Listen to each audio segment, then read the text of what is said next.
The world of financial services is in the midst of a significant change, and today's customers are demanding more than ever before. Meaningful experiences, expertise and personalization, companies built on purpose. To stay ahead, we're transforming from the outside in, becoming more compelling and competitive, while strengthening the higher purpose at our core. At Thrivent, we believe that humanity thrives when people make the most of all they've been given. And every day, we exist to help more people achieve financial clarity, so they can live lives full of meaning and gratitude. To get there, we're deeply invested in our current clients, and we're ready to share our hearts and minds with those we've yet to meet, putting both at the center of what we do.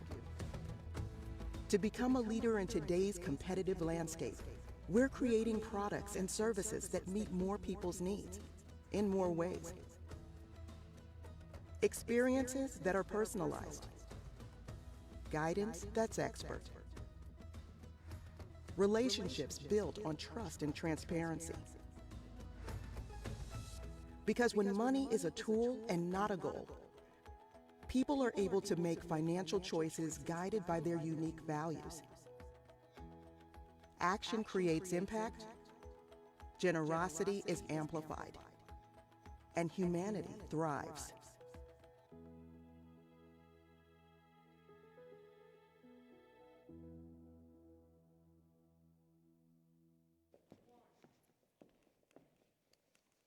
Good evening. I hope everyone is as excited as we are for this year's first time ever virtual Shark Tank event. If this is what it's like to be a television host, this is probably the closest I'll get, but my degree can take me anywhere. A little bit about me. I'm Ashley. You can call me Ash if you like, and I'm a senior here at Judson University. I'm studying marketing and planning to graduate this upcoming spring. I have in-person on-stage experience, so for anyone watching me at home, cut me some slack, as this high-tech gear is a little new for me. But enough about me. Let me tell you a little bit more about Shark Tank's history here at Judson University.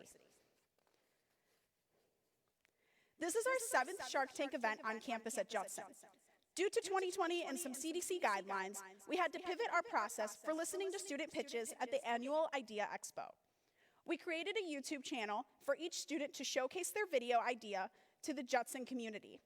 We had a total of 16 videos submitted on the Shark Tank channel. Students, faculty, and staff were able to cast their votes electronically for their favorite ideas to move on as finalists. The top 5 were selected to develop and pitch their idea here tonight in our virtual Shark Tank. As Judson is a Christian university, our worldview weaves through all we do. The Bible starts with God creating the world. As a matter of fact, it is the 5th word in the book of Genesis.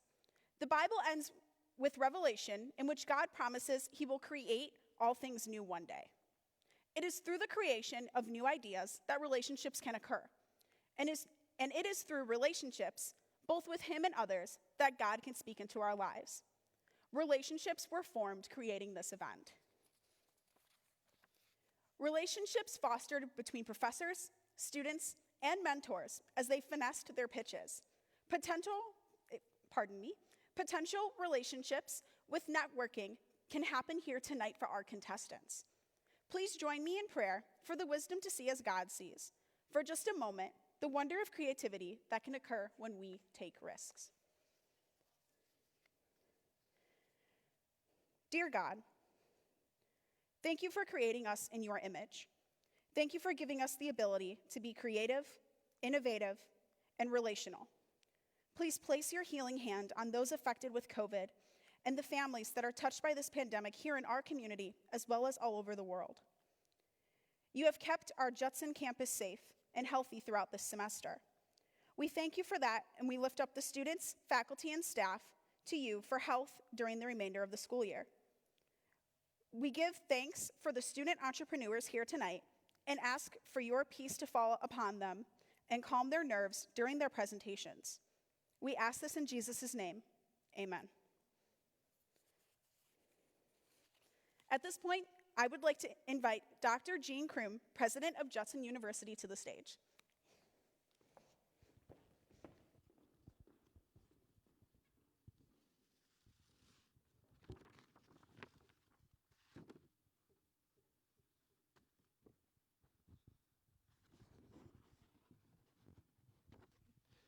Thank you very much, Ashley. It's my pleasure to introduce to us this evening our judges for our Shark Tank program. Much like Ashley, who I have the privilege of having in class, I do know a couple of the judges, and we have a talented group that are going to be evaluating our students tonight. First, I would like to introduce Michael Story. Michael is co-founder and managing partner of Beckett Solutions, a Chicagoland-based company that specializes in additive manufacturing, commonly known as 3D printing. Michael has worked in 3D printing for over 3 years and has spent the time learning the industry, the machines, and the people.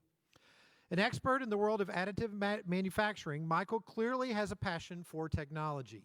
He says, "I'm extremely fortunate to be able to work in such a fascinating field. What makes 3D printing so exciting is not the number of processes or the types of machines or materials, but the possibilities we can achieve."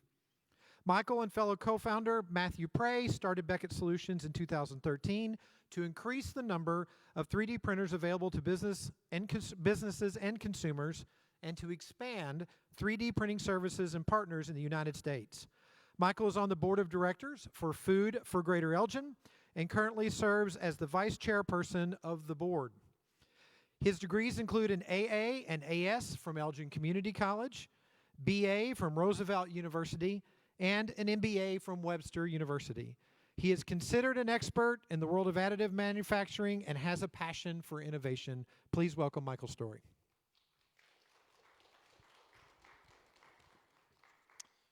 Our next judge is Kristen Tews. Kristen is the co-founder and chief business officer of Noteworthy. Kristen brings 25 years of business, finance, and sales management to Noteworthy, which will be launching in January of 2021.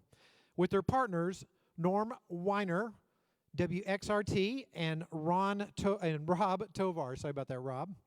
Noteworthy is a curated streaming entertainment network targeting adults with discriminating taste in media, music, podcasting, and lifestyle. She has pioneered several entrepreneurial products and has received numerous top sales honors for her strategic development of sales staff and teams throughout the Midwest. In 2007, she entered the media world by developing both content and sponsorship for independent radio programs on which she hosted notable entrepreneurs. These series were distributed through established stations including WGN in Chicago. Her unique background, combining business management and firsthand media experience, allows her to oversee and unify her company's creative and business strategies. She is well known within the entrepreneur ranks, networks, and as an advocate for small business through a number of industry organizations. Kristen believes in community and remains committed to philanthropy as an active member of the nonprofit community. Please welcome Kristen Tews. And our third judge is Mike Lee, the president and CEO of KCT Credit Union. Mike is an experienced executive in the financial industry. His background includes insurance, investments, correspondent services, lending, product development, technology, customer member support, sales, call center, training, management, and an overall knowledge of the financial industry. Mike views himself as a servant leader, and his personal philosophies blend well with the credit union motto of people helping people by serving his family, fellow employees, community, and the members of KCT. His personal goal is to enrich the lives of those around him. Please welcome Mike Lee. We would also like to acknowledge the mentors who volunteered to work with these students, offering suggestions and insight. Peter Paulson, the President and CEO of Corporate America Federal Credit Union, and numerous Judson business faculty member, including some with us tonight, Professor Nathan Chang, Professor Tim Carlson, Professor Walt Scott, and Professor Bill Young. Welcome to everyone.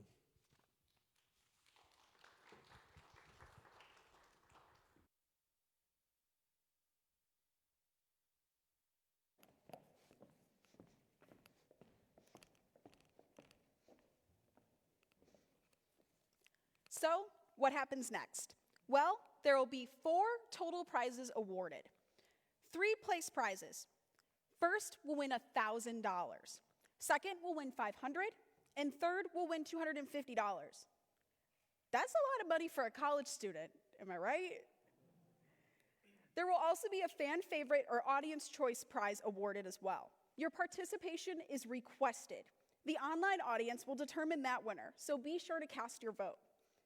Each contestant will share their pitch during a 4-minute presentation, and then the judges will have between 5 to 8 minutes to ask questions of the contestants. We will repeat this process for each of the remaining contestants, and then the judges will leave to deliberate, but the audience will remain. We have a fun interactive game of Kahoot to pass the time while the judges deliberate.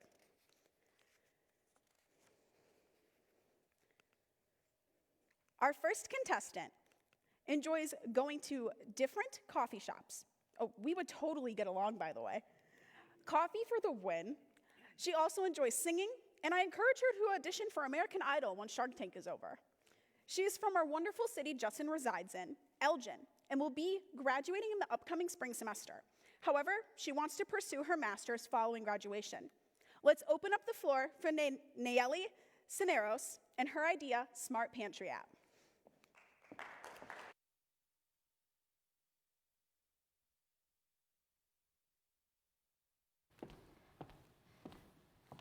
Good evening.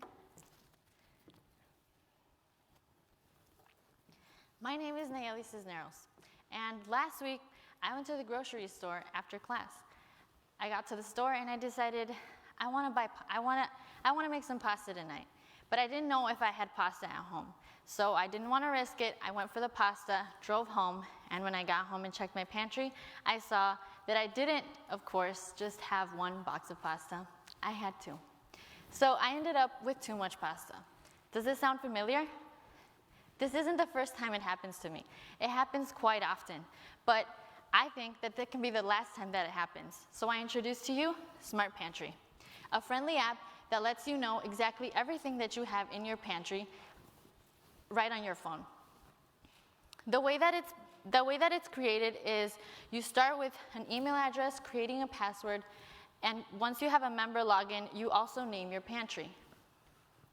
When you go on a grocery run, you get home, you can scan the barcodes on each item, or you can enter each food manually. Having done that, you will have all of your pantry items right on the app. You can filter through it by expiration date, name, category, or quantity. Once the quantity reaches 0, this will automatically go into a wish list or grocery list that will let you know exactly what you need for your next grocery run. This app also comes with a profile section, which is customizable just for you. If you have dietary restrictions, dietary needs, if you're vegan, if you have a wheat allergy, Smart app will be the perfect fit.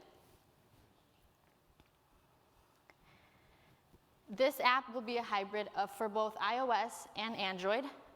Its design is custom branded. It has email ID and password or via social networks registration.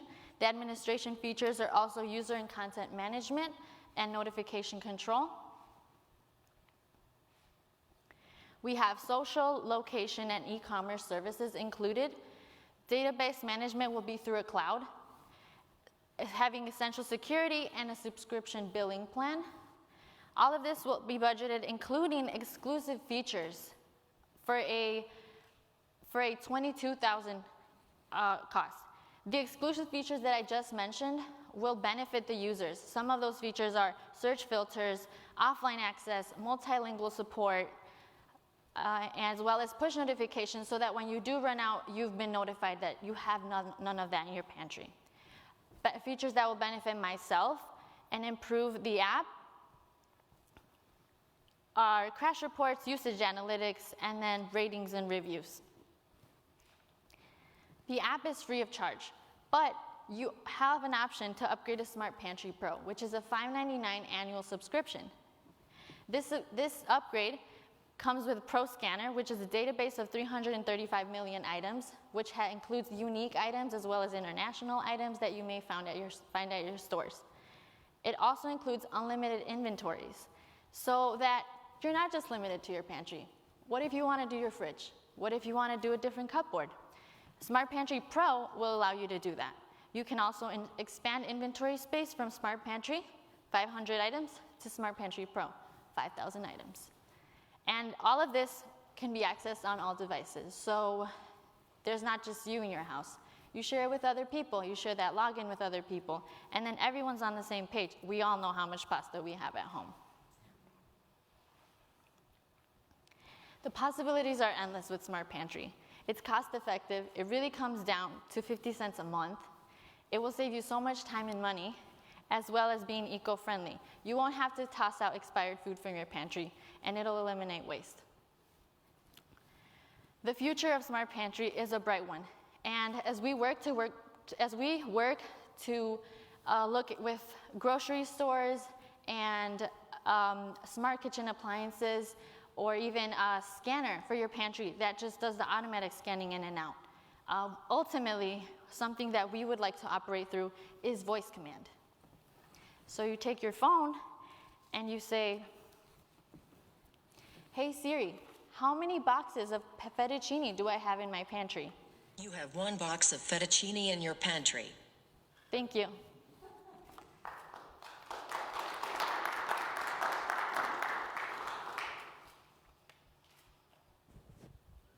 I love it. I think it's a great idea. I'm constantly calling my wife. I'm at the grocery store. Well, do we have this? Do we have that? And I love the idea of reducing food waste.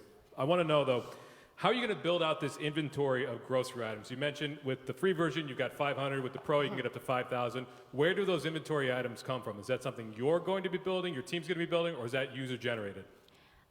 So there's actually a similar app that I really based this off of, and it's called like grading food.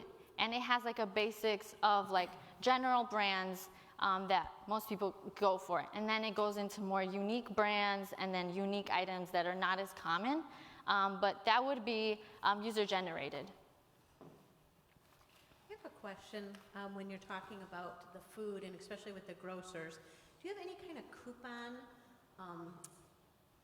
way that you're going to be able to incorporate that in? Because I would think of a lot of these vendors and these food providers would, want to access people, especially somebody who develops pasta. Right. Yeah. So actually, I looked into working with Jewel and Target because they keep your purchase history, and so they tell you exactly what you bought when you bought it, and possibly syncing that with the Smart Pantry app so that the search history just goes right in, and then you don't even have to scan it because you just bought it, so it goes right into your pantry. With that, there are coupons that can be synced with the app as well, and that's definitely something that, as long as advertisements, could be implemented into the app. Thank you. Thank you. Well, I have a guy question. I can never find anything in my pantry. I can stand there for hours. Would the app have the ability to tell you where something was located in your pantry? Does it have that ability? Yes. So with the organization of knowing what's in your pantry, a feature that I would work towards within the first year is having that scanner so that you don't actually even have to scan it in. I'm not sure if you're aware of Amazon's shopping. Yep. So the carts have it and scans in and out, and even if you just kind of missed, you think that the barcode was missed, it's not. So similar feature could be built to be synced with the app, and that could also draw in for serve as an organization for your own pantry, and like I mentioned, your fridge and another cupboard. One thing I think that's kind of interesting too is, do you ever see a recipe company incorporating into this? Like, for instance, a lot of time I go to my pantry and I don't realize all the things I have could actually make something. And I don't actually have to go out. Is this something that you've thought of? Yes, actually I did. Thank you for your comment and question. So with the profile section, because we take in, we consider allergens and dietary restrictions and dietary needs, it will flag an item when that comes up. But also, there could be a potential for recipes to be created. Let's say you have like chickpeas or things like that it could pick up on.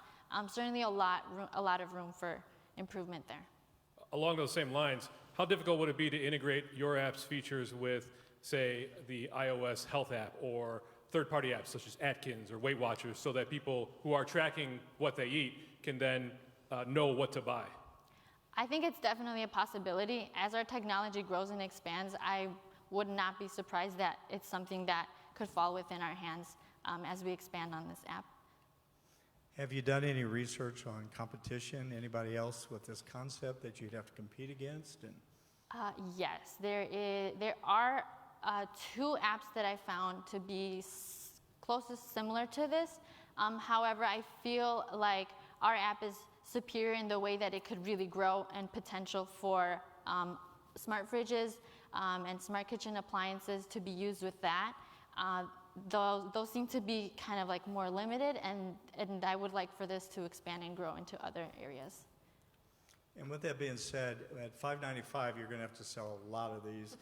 Have you considered how you would multi-market this possibly to different stores, to different producers, or different General Mills, whoever, to make their products easier?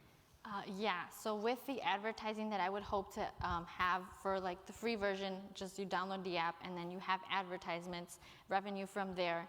As we have downloads, revenue will come from that, and then we wouldn't have to rely solely on the subscriptions of, like you said, $5.99. It would take around 3,600-ish subscriptions, which could break even in the first year, depending on how many more updated features we get, working with local groceries, like a Whole Foods and Trader Joe's, things like that, as well as other smart kitchen appliances, and expanding on that. What's your go-to-market strategy for this? How are you going to get people to download the app, and then what's your strategy to get them to upgrade to the Pro version? So the go-to marketing strategy is that you can also create your account through social media and social networks. There's also really depending more on like our industry, so groceries, and like being able to connect with the apps of that. But the social aspect is definitely a big one. And when you're talking about the social, drill down on that a little bit. Where would you find them socially? Because obviously there's a lot of different social networks. So for instance, would you be going to moms groups, or would you go, what would that strategy look like? Yeah, I think the strategy is something that could be really important to even just start locally with local grocery stores, because we know that they would like more exposure as opposed to Walmart and Target. So going to local grocery stores and kind of pushing for that could definitely be one way to take it. But yeah, I mean, looking to grow in the marketing strategy would be key, because as we start, there are other ways that people might not look at it as something like, to find right away on the App Store, basically. And just a comment, I think it's strategic development is really important, and people who already have customers. So I think that's kind of an interesting way for you to start thinking when you're talking about getting acquisition, because they've already got the attention of those people. And this could be a very interesting way for them to parlay it into making it more convenient for those people to be using their product. Thank you. Yeah, I definitely agree. Have you looked into what your customer acquisition cost is going to look like? I fully expect that in order to get a large user base, you're going to have to spend some money on social ads, Facebook ads, Instagram ads, and the like. Have you looked into those costs, building those into your strategy to start up? It wasn't an initial cost for the startup. I know the startup was ranging between 14,000 to 200. The estimation that it gave me to the 22,000, the higher range, was for other recurring costs that would be built into that as well.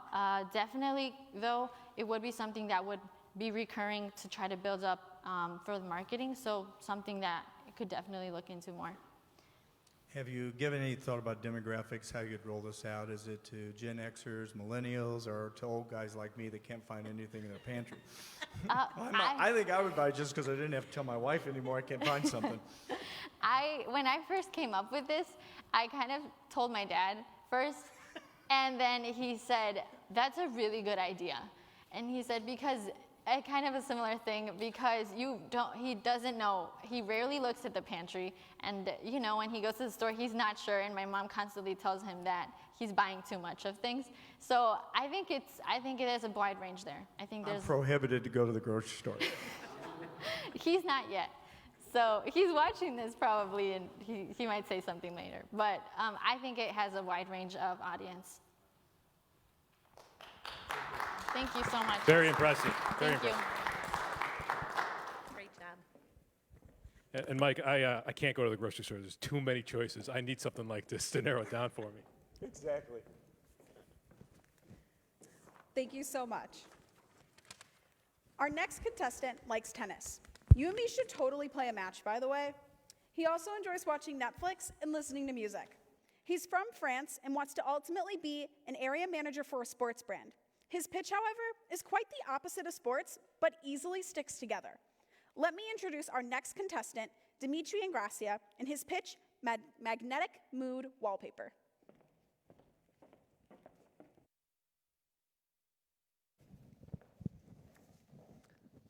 Hi everyone, I'm Dimitri Ingracia. I'm from France and I'm the creator of the Magnetic Mood Wallpaper. So as I said, I'm from France and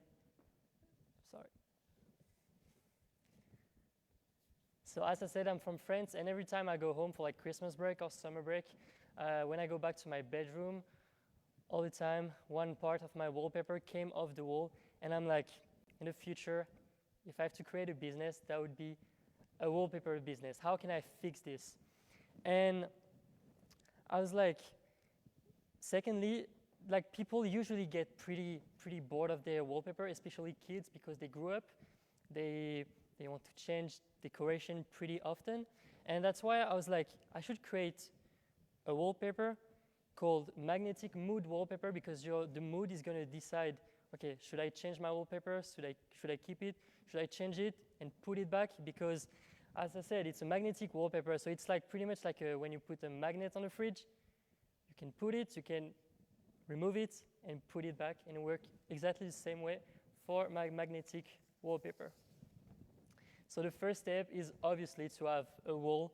The second step is for me to sell you a kit with a magnetic sheet. So there is an adhesive and a magnetic side.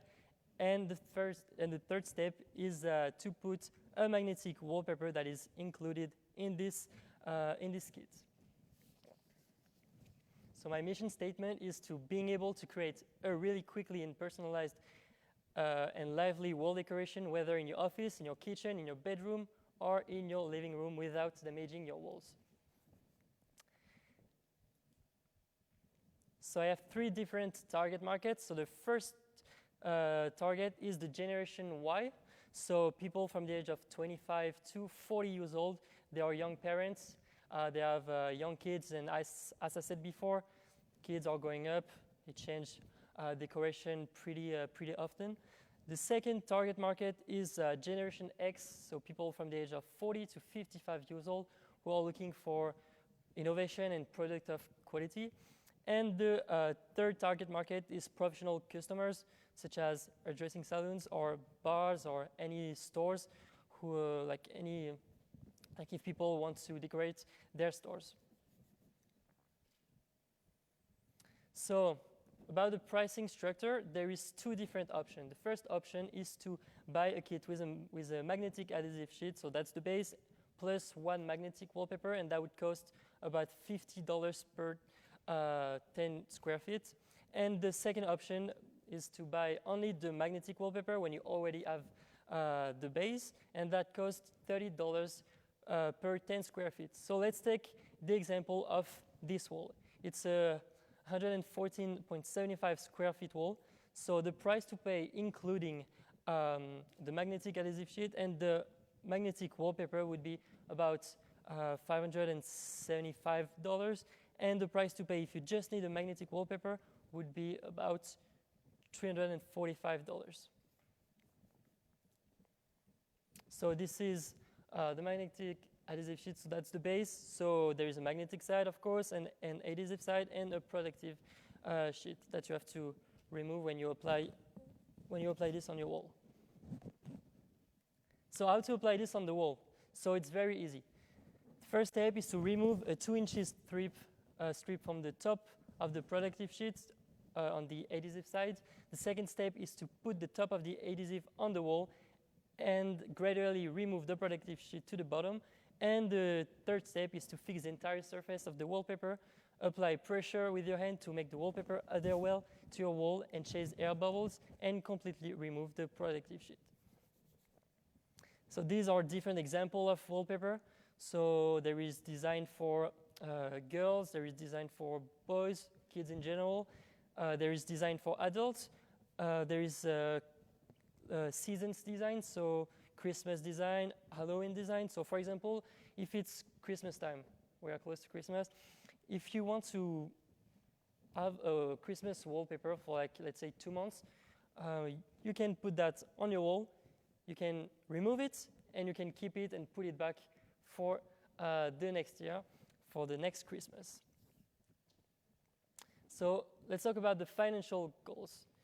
So let's say that for the year one, about 7,500 people pay about $500 for the kits.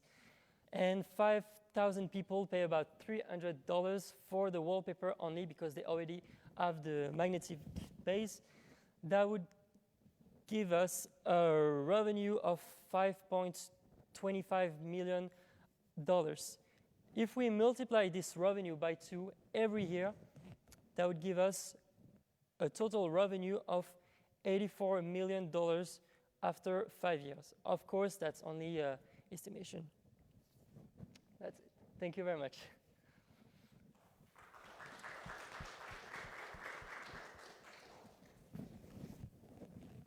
In your math there, I'm not sure I caught exactly what the cost would be to manufacture this. So, okay, so basically I want a product that is affordable for everybody, not too expensive. So I have to manufacture my product probably in countries like China or something, because it costs, like, it's pretty cheap to produce, and it's only plastic and magnetic paint. So it's not like it's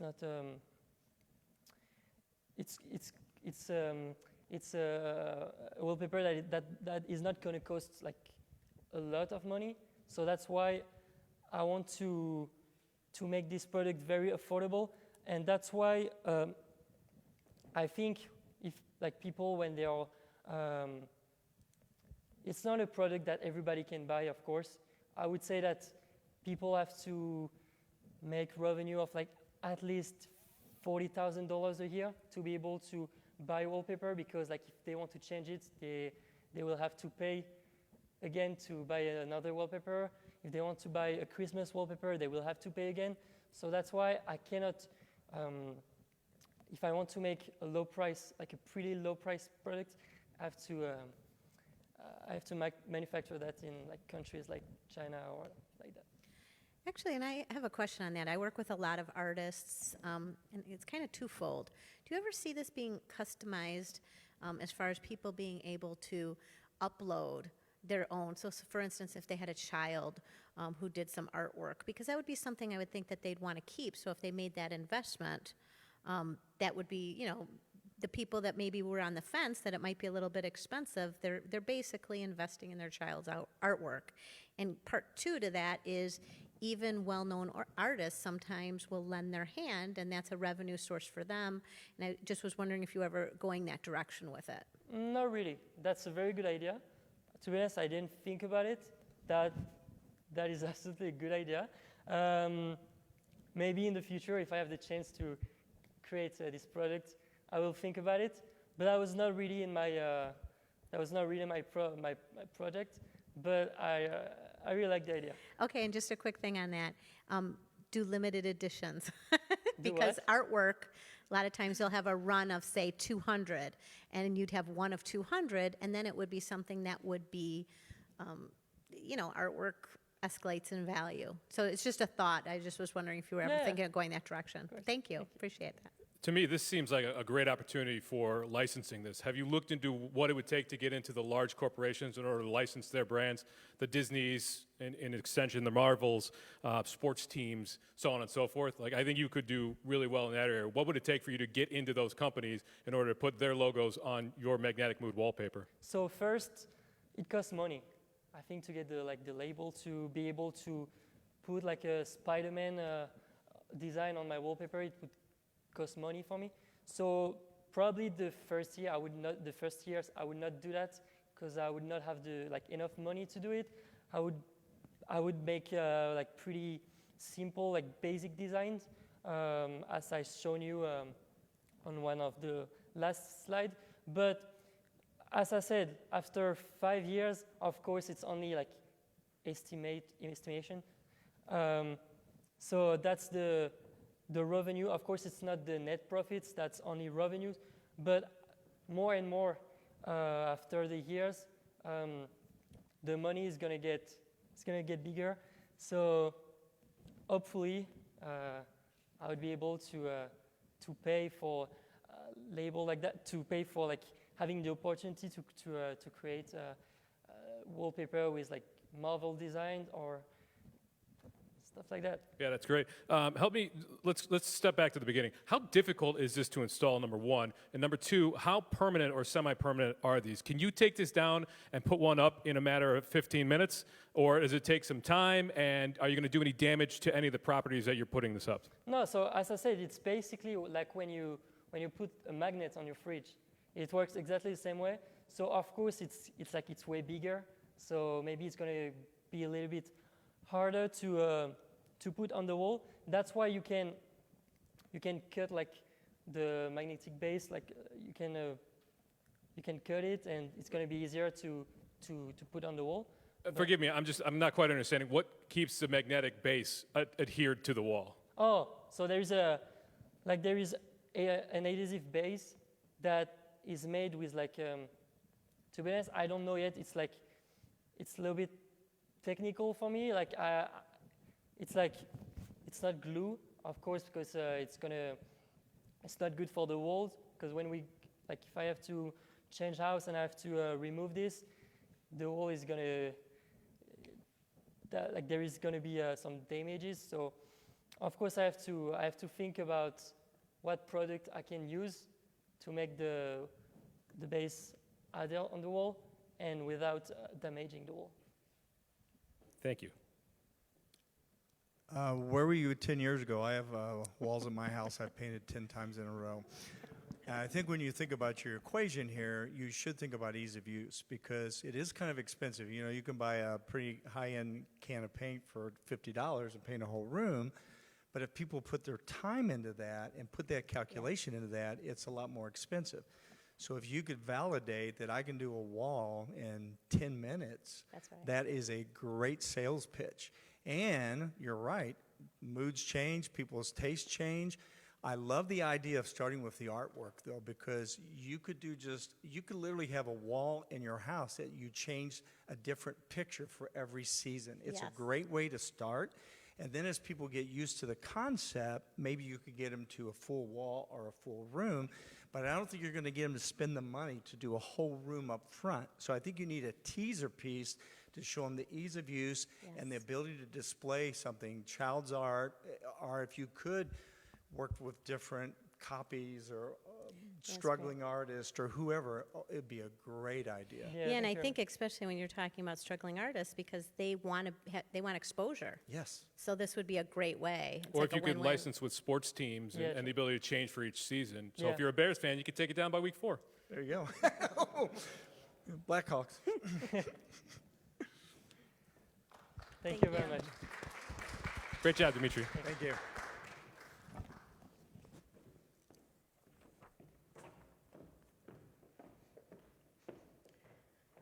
Thank you, Dimitri. Our next contestant. Man, your pitch video absolutely cracked me up. The editing was immaculate. 10 out of 10 gold stars. If you watched his pitch, you already know who I'm talking about, and if you didn't, I highly encourage you to do so.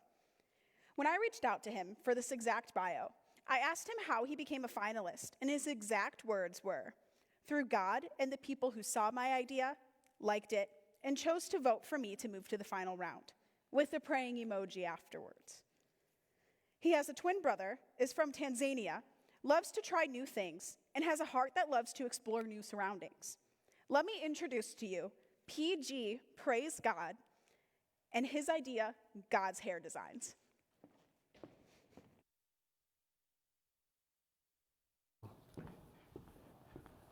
Hello, judges. Hello, everyone. My name is Praise God Kalangango. I'm from Dar es Salaam, Tanzania. I'm a sophomore, majoring in computer science and minoring in business. Now, let's go back a couple of months ago when quarantine started. We started getting in a cycle of sleep, eat, Zoom class, or Zoom meeting, Netflix, repeat. Sleep, eat, Zoom class, Zoom meeting, Netflix, repeat. And over time, we realized as we looked in the mirror that our hair was growing. Our hair is growing. Your hair grew to as long as Childish Gambino's hair, but didn't look nearly as good. For some of you guys who are older, it exposed all the gray hairs that you were trying to hide all these years. And this kind of frustrated a lot of us and made us to take matters into our own hands, like I did. I went bald, and I can definitely say I regretted it. It didn't look good. But as you can see, I recovered, and we're much better now. But what if there was another lockdown, and we're all stuck at school? This is why I decided we need God's Hair Designs, which is an on-campus barbershop and sports hub where students can come and get a high-quality haircut and hang out with their friends and watch live games on multiple screens. We would book your appointment online. You'd either have a subscription where you would pay $50 to $100 per semester, or you would pay on the spot on $10 to $20. And this is the kind of barbershop that I was kind of picturing, a barbershop and a lounge area right there. I mean, who wants to look like this in their classes or meetings? Now, the girls may be wondering, what about us? The plan is, as we expand, we would like to have a girls' hair salon where they would come cut their hair and fix up their eyebrows or do whatever other girl things they'd like to do. I know some of you may be wondering, where would this be located? Well, because as Judson is around 60% of the students are athletes, I was thinking that the best place to have this would be in the fitness center, where all the athletes would be in one central location and where they could just go hang out and watch their favorite sports team play live on TV whenever they want and get a good high-quality haircut.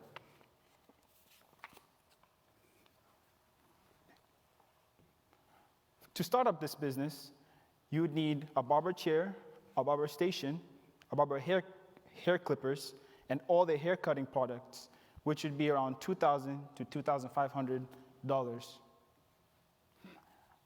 To have a lounge area, you would need a couch set, TVs, table, and additional decorations, and a concession bar, which would be around $2,000 to $2,500, which would equal up to around $4,000 to $5,000. And if you were to include a website or an app, it would be an additional $1,000 per year.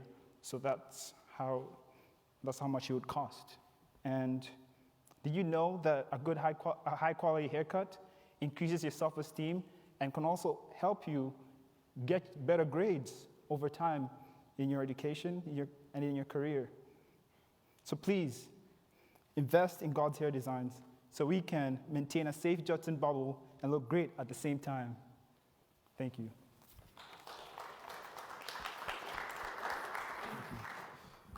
Okay, this is making me laugh because my family actually had hair night because everybody wanted to be together.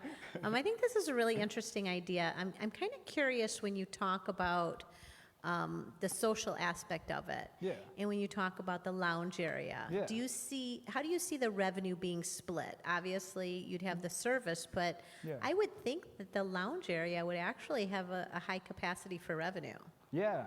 So we would have a lot of snacks and stuff there too, so people could just buy a drink, buy a snack, or buy food. So that's how we could generate revenue from there, and also at the same time from the barbershop. So it would be a two-way stream of income. Great, thank you.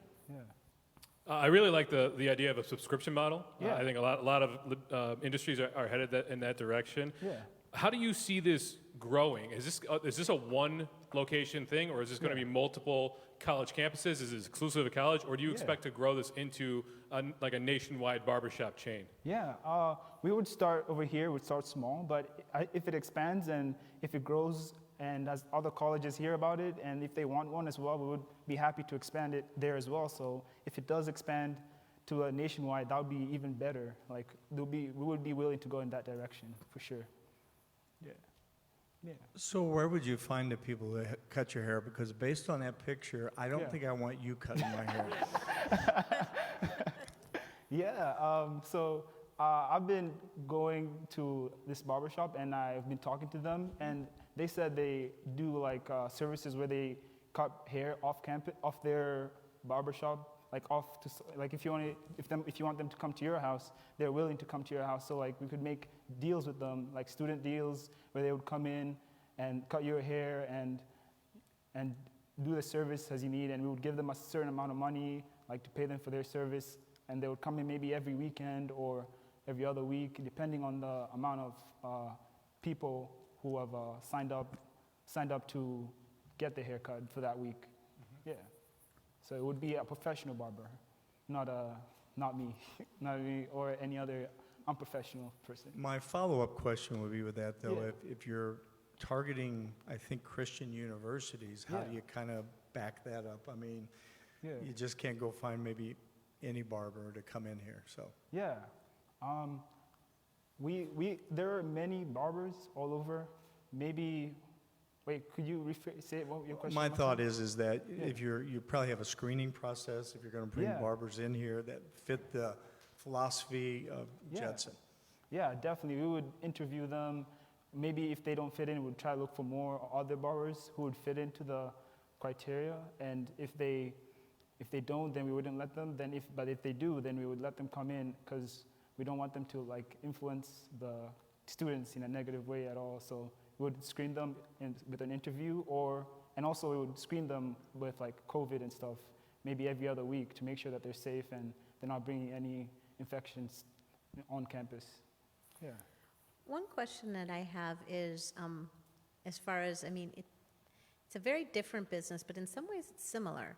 The restaurant business is all about turning, and you really have to have people in and out because you have to have new customers be able to come in. Yeah. What would your strategy be for, as much as you want them to be comfortable and enjoying themselves, what is the strategy to have enough room for more people to come in? More people. At the moment, maybe we would find a bigger room, bigger space, but maybe if like people like it a lot, and maybe we'll try to find a bigger room or bigger space, or like some bigger room on campus to accommodate more people, more couches, more TV sections. Yeah, and you just might want to think about the flow, Yeah. right? Because if somebody true. comes in, you want to think about Yeah. what's the average time that they're spending there. Yeah, You know, you don't want to true. be a bouncer necessarily, but at the same time, you have to Yeah. make room for those nefs. So maybe it's Yeah. they have their appointment, Yeah. but you know their time frame is an hour and a half, and they Yeah. have to, you know, that's part of the subscription, right? Yeah, that's so true, just something to think about as far as reservations, because you could all of a sudden have too many people in your lounge. Yeah, that's true. That's definitely true. Yeah. PG, one of the thoughts, the Yeah. name here, I love the name, of course, but Yeah. how do you connect it? I mean, you in your slides showed sports clips. Well, they kind of came up, watch sports, guys. Yeah. What's your niche? I mean, if it Yeah. was me, somehow I would bring it back to how this is different.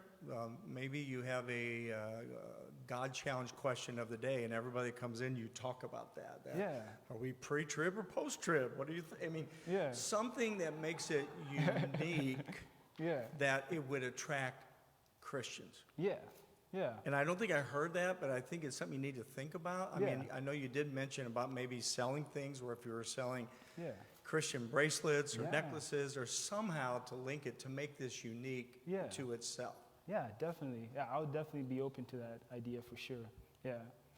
Maybe sell books, sell bracelets, or any other thing, or open it up for like people to come in and do like meetings, like small group meetings. Yeah. Yeah, like anything like that. I'll be open to that for sure, to make it as unique as possible. Yeah. Have you Thank done any market research surveying the students on campus to see that Yeah. there's a demand for this barbershop for God's hair design here? Yeah. I mean, I like the idea of the convenience Yeah. of having your shop on campus for Yeah. students, as well as I love the idea of having that lounge setting, kind of make it a community experience. Yeah. But there's got to be a demand for that, right? So Yeah. have you talked to the students here and seen what they have to say about it? Yeah, definitely. In fact, I was talking to someone on my way here, and they were saying like they would definitely want one here. Like they would definitely go to one and all the time, because they definitely need haircuts occasionally. But one time I also was sitting in the lounge, and someone was coming in, and they're on the phone, and they were like talking to someone. They're like, I don't feel comfortable going to a barber shop nearby, and they're like complaining in a way like, I don't know if I can go. I don't know if I want to go or not. So just by talking to students and by hearing their complaints, I can see that there's a high demand for this on campus. Yeah. And have you done any research as to the numbers for those subscription models and those a la carte visits? Are those the right prices, or where did you come up with those numbers? Well, so we wouldn't want to. What we wanted to do is to make it cheaper, not too expensive, because like if it's more expensive, then people will be willing to go more outside than to stay inside and get the barbershop here. So we want to compete with the outside barbers, so we wanted to make it a little bit cheaper. So the 50 to 100 would be per semester, which would be a total of around 5 to 6 haircuts per semester. So if you were to calculate that, if you got that outside, it would be way more than 100. But if you were to get it here, it would be way cheaper. But also, with that revenue, with that range, with the students that we have here, we have around 700, maybe 400 on campus. And then guys would be maybe half of that, 200.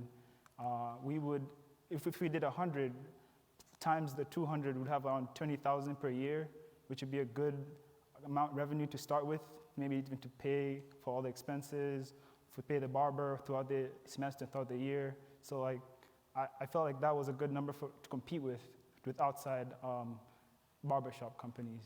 Yeah. And the one thing I would really encourage you to think about is, as much as, of course, you have to think about the model itself, right? Yeah. And how much the haircuts is, the ancillary products and the ancillary sales that can go with it. Yeah. Because eventually that might be what pays your rent is the haircuts, but where you really make your profit is on those outside products. Yeah. Because you have basically their attention while they're there. Yeah. And let's face it, people want to add on. Yeah, There's all kinds of things they want to add on. Yeah, that's true. That's true. And that's Thank kind of you so where much. I'm at. I mean, it's an interesting idea having it on campus, but I think your real play here Yeah. is you've got to have something unique that you can franchise it. Definitely. And yeah. you got to think that through a little bit more. What is, that a franchisor could come in and say, I'm going to pay you $5,000 for this concept, Yeah. for licensing, for signage, and for the idea, and have a lot of that built out, that Yeah. if it was products, if it was the idea of different discussion topics, something to make it different. But I Definitely. think Yeah. just doing it at Judson's a great service here, but I Yeah. don't know that it's going to make a lot of money. Gotcha. Gotcha. Thank you so much. Thank you, Pete. Appreciate Yeah. it. Thank you.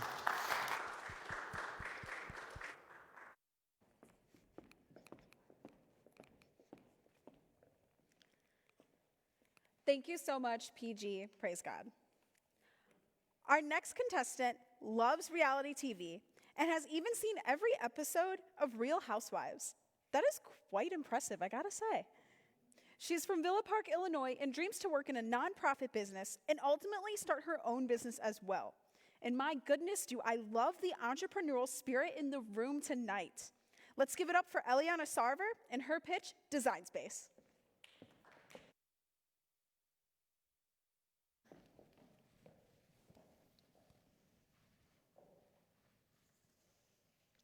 How many of you have started your own home improvement or DIY project? Quarantine has forced us all to be creative. Maybe you're trying to be more productive or we're just bored out of your mind. All right, now how many of you have deliberately avoided said project because you're worried about it taking up too much time, going over your budget, or being done incorrectly? Well, you're not alone. Entrepreneur.com reports that 32% of all homeowners have one or more projects in their house that have been left incomplete for over a year. Isn't that a little bit ridiculous? Quarantine has forced us all to become reacquainted with our homes, whether we like it or not. And being at home has made it clear that there's a rising need for organization. Having a more purposeful space is no longer something just for celebrities or the extremely wealthy. Hi, I'm Eliana Sarver, the founder and CEO of Design Space. I have always had a passion for creativity, organization, and functionality. That's why I've created an app that allows anyone to tailor their house to their exact needs. At Design Space, we believe that living a more purposeful life starts with surrounding yourselves in more intentional spaces. So let's take a look at how our app works. When entering into our app, you'll be able to select from our 2 different versions. Within our free version, you'll take a short quiz to identify your design needs. You'll be prompted with questions such as select your favorite color palette, designs, or room inspirations until the algorithm finds your own personal style. Clients will then be able to browse through a curated feed, much like Pinterest, showing you images that you would like based on your own answers. If you were to design a baby nursery for suggestion, you might look at wallpaper, a new crib, changing table, or a nice rug, allowing you to save your favorite ideas and organize them into different boards, purchasing products easily within our apps through quick links. And all you get to do is set up the products and enjoy your new space. We hope to generate income based off of our free version through short ads playing every 15 to 30 minutes. Our free version will allow people to get a taste of what premium has to offer. Our premium version starts off the same way by having the clients take a short quiz. From there, you'll be matched with a designer that fits your style needs. It's honestly like Tinder, but for interior design.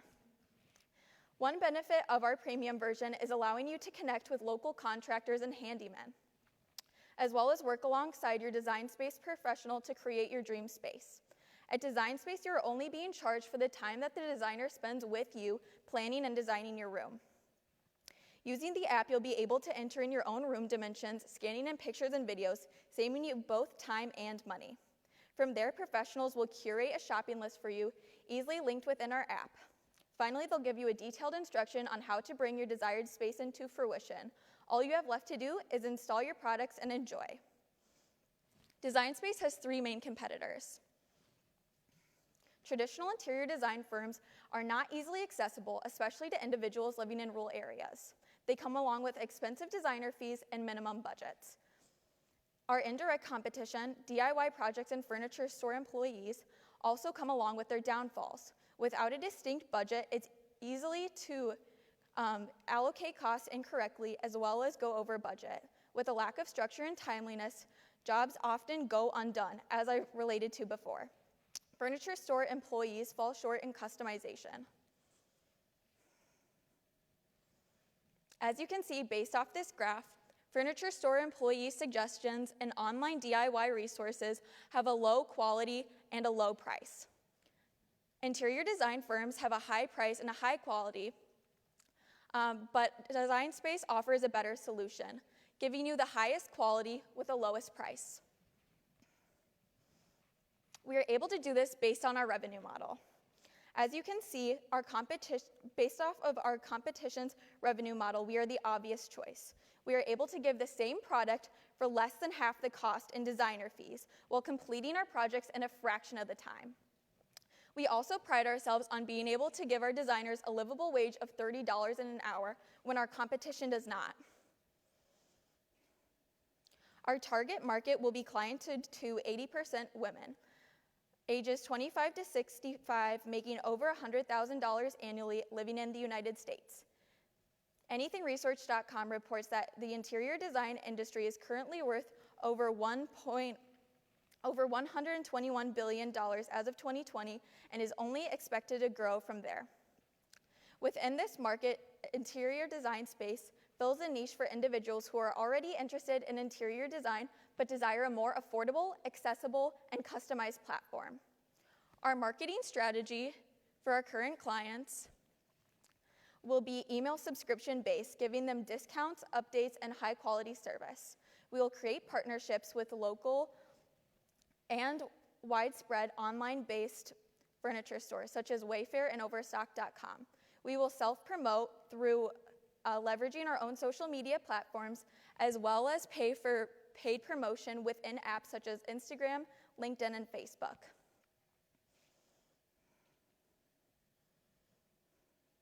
Here's a quick look at our financials. Startup costs will cost around $85,000. Reoccurring costs in our first quarter will be $13,000, and our reoccurring variable cost will be designer wages at $30 an hour. We hope to aim at a revenue in our first quarter of over $33,000. Here's a quick financial overview of our expectations for the next 5 years.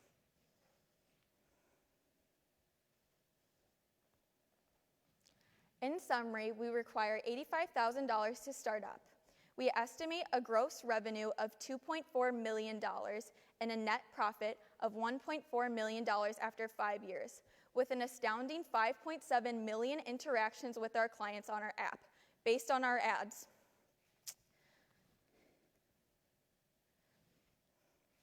Are you ready to become a part of the future of interior design?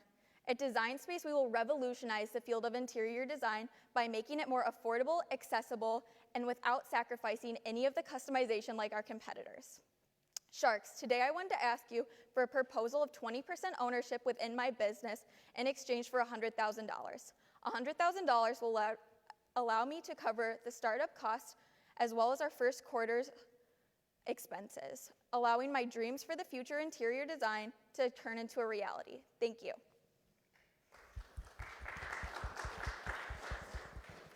Well, I think the first question, and the very, very important question, probably the most, which version of Real Housewives is your favorite? That's a tough one. I think probably Beverly Hills or New York. Fair enough. So I do have a question, though, about these contractors. How do you expect to attract the top contractor talent and retain them? In your revenue model, it seems a little difficult with paying them above market rate while also charging less than what the outside contractors are charging.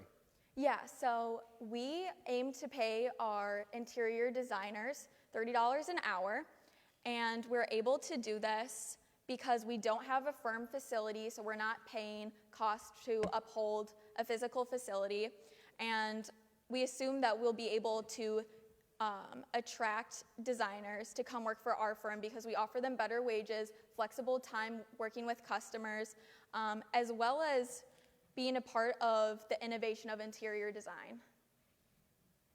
Okay, so that makes sense. So the lower fixed cost you have allows you to pay your designers and hopefully attract some of that higher end talent in the interior design market. Yes, definitely.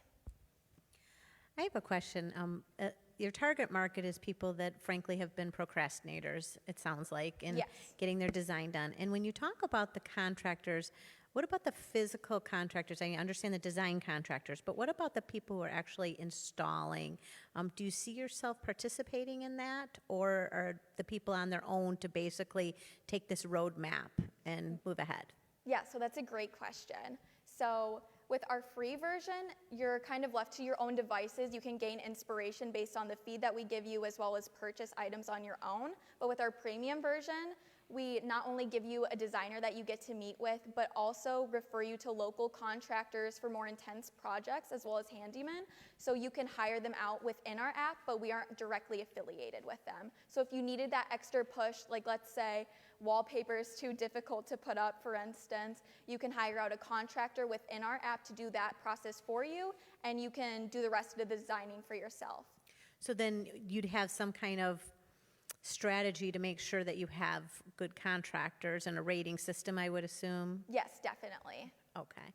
And then the second part that I wanted to ask you is, again, these people are procrastinators. How do you estimate, like, I saw that the estimation for the time of a job, like approximately $1,000. What if you have someone who keeps procrastinating and is not finishing again? Because ultimately you want them to be satisfied with the process. How do you help them along with that? Definitely. So I think for that question, the designers would kind of have the ball in their court to get their side of the process done for their client, because the way that I base their wages is they would get around 75% of their earnings up front, and then the 25 rest of their earnings after they close out the project. So it incentivizes them to finish the project quicker along with their client. But if the client isn't being responsive to the designer, then that's a totally separate issue. Yeah, I would suggest possibly boxing in a little bit of how many hours they get. Yeah. Just because it makes the customer responsible. Like, I used to work in construction, finance, and one thing is, boxing that in a little bit and saying, okay, you get 10 hours or whichever it may be, so both sides are accountable. Yeah. And one thing that I loved is I saw a checklist once, and it's something that you might want to think about putting on your site is, we will do this if you do this, just because you're creating a very positive environment, and ultimately you want people to come back to the site and say, I got it done. You don't want a whole bunch of procrastinators who never finish the project even after they go through. Do you know what I'm saying? Yeah, definitely. Great job. Thank you. I wanted to ask a little bit more about the app. So how do you interacting with people? Does it start on the app, and then if they want more details, they can have a first touch call with a designer? Because the thing I know about this, we're constantly designing and building buildings and repairing things. It's a high-touch people. A lot of people have the inability to have these thoughts on their own. So your interaction with a client, because you got to realize most people, this isn't their world. They don't think this way. They are finance people. They have a hard time thinking creatively and how a space should look. So how do you make that bridge? Because it all comes back to comfort, that the ideas and things that you're sharing with them are the way they should be thinking, and that ease of use and the interaction is everything. Definitely. So we would set up a process where if you wanted your interactions to be purely online only, you would be able to zoom in with your designer and constantly touch base, figuring out where you are in the project, as well as you'll be in charge of updating the app with your room dimensions and pictures and videos. So there's constant communications through both parties. But let's say you need an extra push and you want a contractor or a handyman or even a designer to be alongside with you throughout this process, then we would allow them to meet up in person as well. Another thought, and you hit on this, and it's so true, most projects starting to get finished. One of the things I think about is the ad you hear on the radio all the time, I got junk. People are trying to get, you need an angle, and I don't know if Design Space gets that through, complete a project, or something that it's visualized for a person, because you're right, a lot of people have started something at their house, and they just live with it. And a lot of times what's sad, it's maybe just another 8 hours is all it needs. They just don't have that ability to see it through. So somehow to capitalize on that would be an amazing marketing concept, because you're right. We've all been to a person's house like, well, so what's up with this wall right here? And you're like, well, we started that a year ago, and we never got back to it. And I love where you're going with that. 'Cause it's almost like a financial incentive. The best way I can say it is, if it costs you $5,000 to do a room, maybe as they progress through this, they're getting a financial incentive from these savings. What's that incentive? Really thinking that through, because how great would it be to say, not only did you get this project done, you even save the designer fees because you got so many discounts at vendors or whichever it may be. But what's that incentive? What's that tag? And if you could somehow capitalize, so right now the marketplace for labor or people with the trades, it's very, very difficult to get them to come to any house. The reason why it's a one-off thing, so you have to build a concept here that they're going to get repeat business. And then another thought is you could almost make this like an Uber thing. And my point is, there are people that have the ability to do different projects, they just don't do it for a living. So if you could tap into people that can hang wallpaper, but they just want to do it part-time, it's a great concept, because I'm seeing there's a high need right now for just handyman type of services. Yes. One thing has happened in recent generations, a lot of people didn't grow up with a father or a sibling or somebody who taught them how to do things. So basic tasks around a house, like putting a doorknob on, is a big deal for some people. And if you could capture that, just those menial tasks like that, which isn't design, but it adds up to design when you put it all together. And not to keep belaboring it, but a great point that you made is trusting those contractors, and because they're getting repeat business from you, they'll show up. Yep. And that's a huge thing, because a lot of people hire contractors that they can't get to come back. Right. Definitely. Thank you for bringing those points up. Wonderful. Thank you. Great job.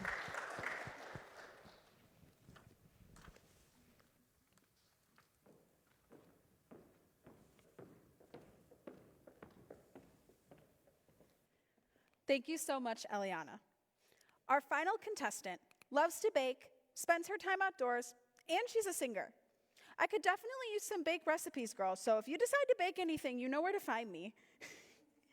She's from our wonderful city, Elgin, and she has the entrepreneurial spirit as she wants to start her own business in the future. And that future could be tonight.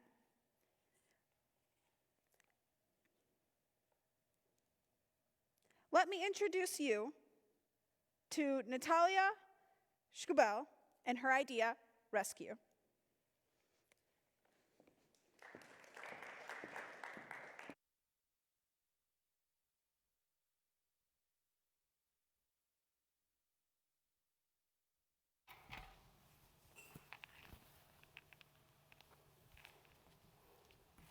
I'd like you to think about the women in your life for just a moment.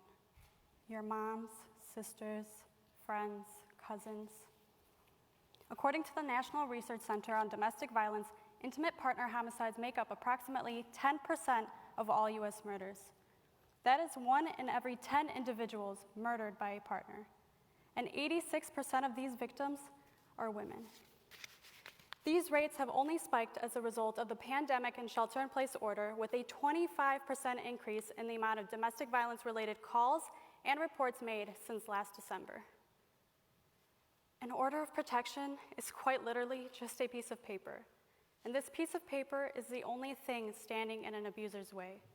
There has been no legitimate form of protection for women against abusers in cases when reaching for a phone is simply not an option. Until now. My name is Natalia Schubel, and I am the founder of Rescue. My double major in business management and psychology has fueled my passion for both entrepreneurship and helping others, and this has led me to create my nonprofit, Rescue. Rescue is a push-activated device in the form of a bracelet that is designed to help protect victims of domestic abuse against when an order of protection is broken. Rescue is powered through Rapid SOS, which is an emergency response company that directly links important information to 911. With a rescue bracelet, a woman can make a discreet call with just the push of a button that will send information such as location, audio in real time, and the abuser's name on file. The process looks something like this. We verify a woman's order of protection and she receives her rescue bracelet. She then downloads the compatible rescue app and connects the app and the bracelet via Bluetooth. Then she follows the guidelines within the application to pre-record her emergency call. Lastly, in the case of an emergency, she presses the button twice to send that call out. And during the time that she presses the button, the location she is in will be inserted into the pre-recorded message and then sent to the nearest emergency call center. Our purpose is quite simple. Our mission is to provide victims of domestic abuse a secure form of protection and peace of mind. And our broader vision is to make the world a safer and better place where people with orders of protection can feel connected, protected, and empowered.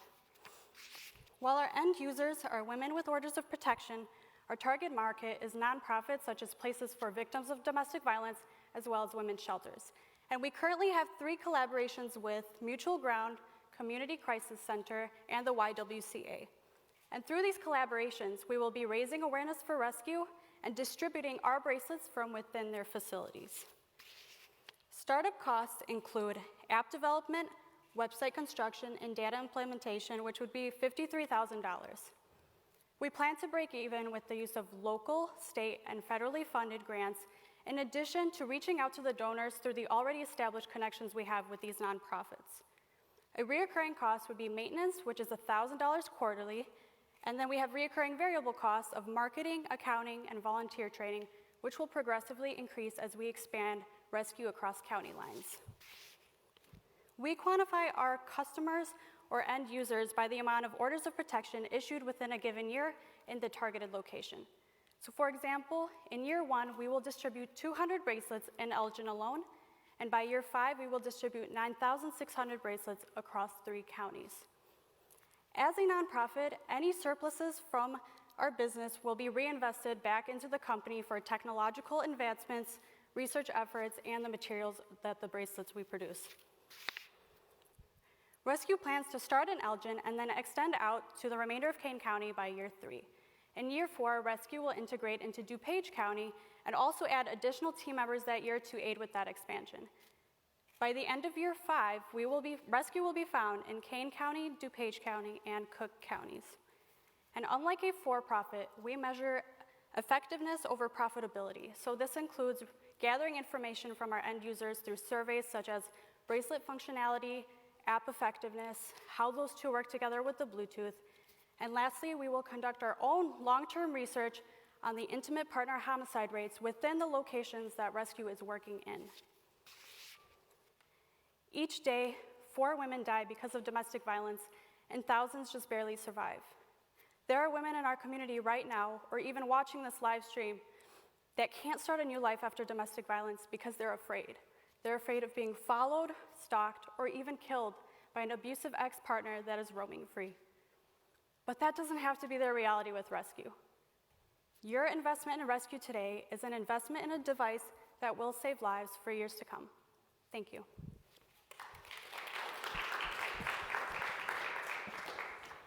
Well, this is a cause that's near and dear to my heart. I do a lot of volunteering, and one of my favorite charities is Wings that works, unfortunately, it's a big problem in this country. And I love the fact that you're taking technology, because to your point, it's just a piece of paper. The question that I have for you, and if you could elaborate on it a little bit, is, for instance, if this person has a bracelet on, are you seeing that, I would think an offender would, they might even threaten the person if they're wearing the bracelet. Do you see that being an issue, or how would you train for that? Like if the bracelet is taken off, is there something that gets notified, or? Mm-hmm. Right now, our goal was that the bracelet would be a more discreet form of technology, rather than if you have an abuser in front of you and he is triggered, he's violent, and you're reaching for a phone, that is the last thing you want to do in that situation. So we think that having a bracelet, having that push-activated button, and perhaps the abuser isn't aware that there is this kind of technology, that way when you press the button, he would not be aware of that. That's great. And I think the other part that I think is really interesting and I really would pursue is the grant portion. I think that there's a lot of grant money for causes as this, and just very, very interesting. And I think I really want to applaud you. This is a very important issue, and the portion that people don't realize is being discreet. That's usually, people don't realize, but it's amazing how these offenders can find people. And so I just really applaud you on this. I'm very touched by this presentation. Thank you so much. Thank you. This is a really interesting concept. My wife was actually held up at gunpoint a few years ago, and it would have been wonderful if she had a bracelet on like this, because it was just a really interesting process to even get help after that happened. Do you see that you would somehow tie this in with local police departments, or how would that work? Yes, so we've kind of had an open conversation with local officials, similar to how they've been trying to implement in certain areas the text to 911 option. It is kind of an iffy situation because sometimes they might be grouped with spam or robots, but it's just a matter of having that conversation and making sure that the trained officials are expecting a call like this, and if it's like a voice recorded call, they know who it's coming from and they know how to respond to it. I love the name, and I love the tagline. And it is a very important cause, so congratulations on that. Thank you. Big question, besides government grants, how do you make money? I understand that you're a nonprofit, but you're still going to have recurring costs for data integration and website and app maintenance and production costs and distribution costs. How do you expect to fulfill those in the next 5 years? Yes, so in addition to the grants, we collaborate with these nonprofits, and through these nonprofits, they have a lot of donors on their list that support this mission. And if we were to explain, propose our business and our mission and explain that, perhaps they would extend that support that they have for these women's nonprofits and extend it out to a product that would help these women as well. And we also have a feature that if you are receiving this bracelet, it is free, but you could always leave a donation for the cause and for the mission. One thing I also would encourage you is a lot of the women's groups, networking groups. Obviously, they're very interested in women's causes, and it might be a really interesting way to pair people up. Obviously, you'd keep it confidential, but saying that you're supporting one person. Buy this bracelet and you're supporting one person. Yes. It would make them really feel like connected, right? Yes, that's a great point. Thank you. Yeah, I agree. I think there's a lot of unique marketing ideas like this. I could see you going around to churches and having women things, and I think you could get a lot of support. But it's true, not for profit. I run a credit union. We're not for profit, but we are not a charity. And the concept Michael said is that you have to make money to do good things for people. So you do have to think about that side. You've got to make this a robust marketing model, or you won't be able to expand it to all the places and all the people you could possibly help. Agreed. Do you think that this is capable to be rolled out nationwide? This would take a lot of infrastructure and integration among multiple different levels of government. How soon do you think that this could be a nationwide program? Yeah, so similar to the text to 911 option, that's kind of like patchy. There's certain locations that have them, certain states, so it'd just be a matter of that conversation. Yeah, it really depends. You have to start local and see how the officials are responding to that, and then hopefully in the grand scheme of things, it would go to the rest of the country. Yeah, I definitely like the idea of ramping up slowly and seeing where you go from there. Have you spoken to any government officials yet about your idea? Number one, and number two, what is it actually going to take to get the technology in place for these bracelets? I assume it could be something similar to, say, the medical alert bracelets that are already out there. Mm-hmm. Yes, so in my first pitch, I originally compared it to the life alert button, where if you fall, you press the button and they come to save you. So it'd be a similar process to that. And then, I'm sorry, what was your first question? Have you spoken to any officials, any police departments, any county commissioners, anybody that would be involved in this yet, just to get a sense of what their thoughts are on it and the actual feasibility of implementing this on a citywide level? Yes, I reached out to one individual in Elgin, and they responded. They said it was a great idea, but it's just a matter of implementing that and getting the technology and having solid proof that this would be a product that would work for them, and then they would take it a step further and meet with me and talk about it. So we didn't get very far into the conversation, but they really liked the idea and they thought that it had potential. I think another interesting concept is to take this kind of thought to like somebody who already does something like a Garmin. I mean, they're already doing something. This could just be an added feature, which would be, I mean, I think it'd be an easy sell because it would just make their bracelet have a purpose even above your health. I mean, your real health, right. So there's some interesting ways I would look at this too and do a lot of networking to find the sweet spot, the best way to launch this. Yeah, it gives that corporation a great social responsibility angle as well. And I think if you can tie in an education component to this, then you've got a home run opportunity. Right. That's a great idea. Thank you very much. Thank you. Thank you.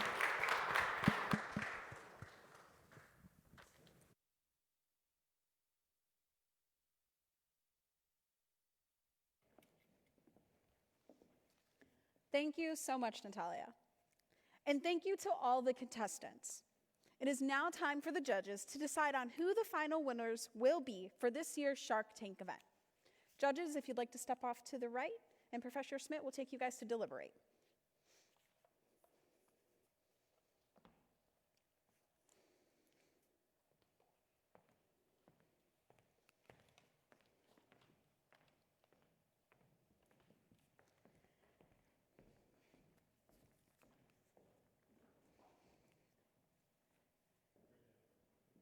Now hold on.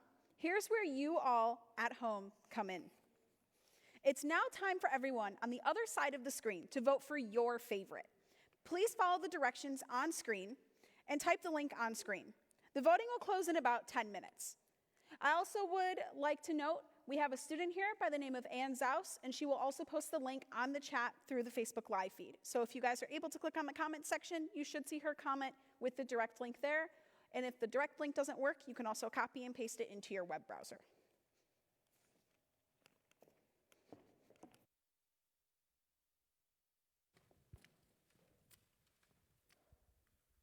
Well, hello, everyone. My name is Professor Chang from the Business Department here at Judson University. We wanted to take this time to thank Thrivent, our sponsor for this virtual event. Thrivent has been around for more than 100 years. They have 2.3 million members, and they are the only nonprofit Fortune 500 company. They are a financial services organization, and we are so grateful for them for their multiple years of sponsorship here at Shark Tank. All right, let me introduce to you Professor Dr. Joyce Shattuck.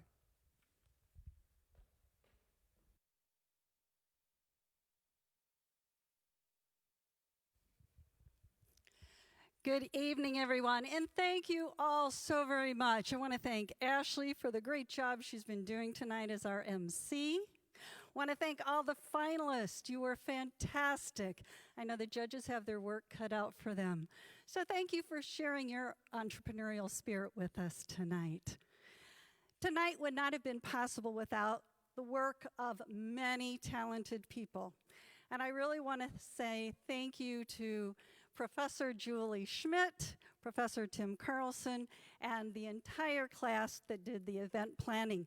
They did all the preparations, the promotions, and tonight the execution. So thank you all. I also want to thank the tech crew who've worked tirelessly today to bring this virtual Shark Tank to all of you. And thank you very much to all of you who've joined in virtually with us tonight. It has been such a pleasure. God has so blessed Judson University with so many talented individuals. And there are 15 student interns who have been selected to work at the Chicago Auto Show next year. And here to present those team members virtually to you are our co-team leads, Evan Lebeau and TJ Gervino.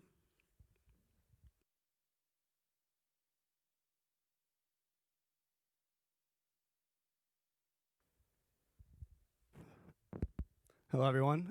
First of all, I'd like to give a special thanks to Dr. Joyce Shattuck for giving us this opportunity and coordinating with the Automobile Trade Association. My name is Evan Lebo. I am a management and marketing major.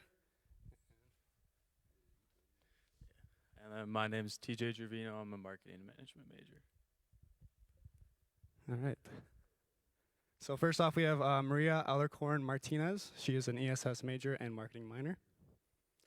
Alondra Blanco is a marketing and management major. Jameson Blazing, he is a marketing and management major. Greg Geek is a marketing and management major. And our MC tonight, Ashley O'Brien, a marketing major. As well as Lindsay Pierczak, who is a management major with an event planning certificate. And Alex Toth, a management major. And we have Thomas Antonson, who's a marketing and management major. Grace Hackinson, a management major. Thomas Krasinski, who is a marketing and management major. Lauren Paulson, who is a management major also. And then our first architect major, Mackenzie Wages. And then Aubrey Williams, who is a management major. And then last but not least, Devin Wright, who is a communication arts major with marketing minor. And that is our team for the Chicago Auto Show. Just, again, I want to thank Dr. Shattuck for putting together this internship. It has been a really fun process for me and Evan. And we had over 30 applicants, so these students that were selected should feel blessed. Thank you.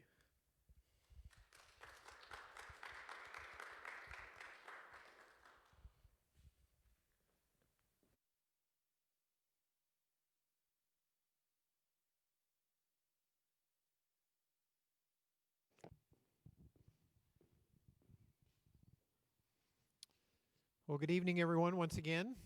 Has everyone had a good time tonight? You can applaud if you're sitting in here. So we've got some social distance. Great questions by the judges. Was very impressed with their knowledge of product, marketing, how to do expenses, things like that. I thought the judges did a fantastic job. So while they're coming back in, give them a big round of applause as well, too, to say thanks for joining us this evening. So Shark Tank's one of the many activities that we do have going on at Judson University. Do want to remind you, check out our website for the different events and programs that will be coming up between now and the couple weeks we have left in the semester, not the least of which is the DeMoss Center for Worship and the Performing Arts Christmas concert special that we have. And it will be both live performances as well as other recorded performances that we'll include in that. Just go to the Judson social media, judsonu.edu. You'll see it on our website. Check out Instagram. It'll be posted there, as well as LinkedIn and on Facebook as well, too. So be looking for those between now and the end of the semester. That's coming up in the first week of December. With that, I believe we are preparing for our announcement of our winners. Thank you very much, Julie. And so as I introduce the winners, Professor Shattuck, do they need to come to the stage right up here? Would that be appropriate? Great. So actually, if you're one of the individuals that I call out, when you do come to the stage, if you'll stand just right over here to my left, that way you can definitely be in the shot. So let me get my notes organized right here. And I believe what we want to do is the fan favorite first, and then go 3, 2, and 1, correct? Great. Looks like that's the way they have them prepared for me. So our fan favorite, for those of you that did vote for the fan favorite, it is Design Space. Eliana Sarver, congratulations. Come on up.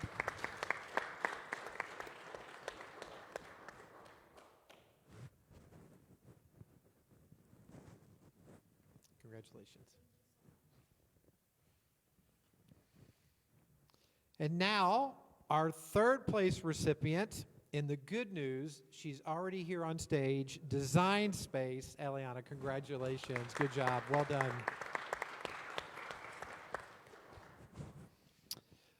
Our second place winner goes to Rescue You, Natalia.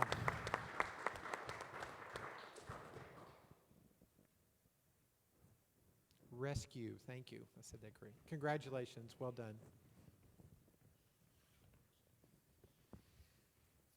And our first place for Shark Tank 2020, Nayeli Cisneros with Smart Pantry app.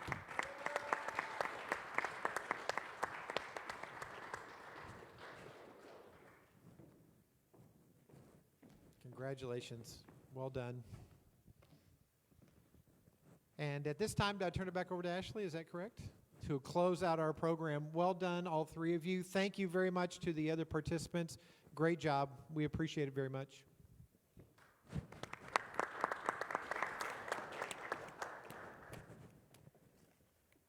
Well, congratulations. Am I good if I stand here? Okay.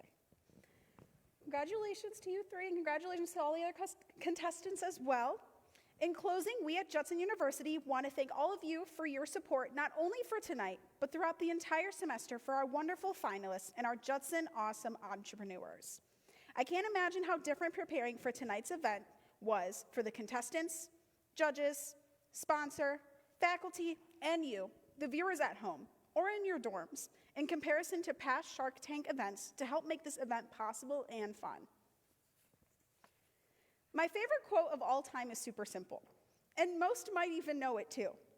Do or do not, there is no try, by Yoda from Star Wars. It is true though, every individual who made this event possible did it with their best intentions, hard work, and dedication. We did not try as a community, we did it. We made tonight possible no matter the circumstances.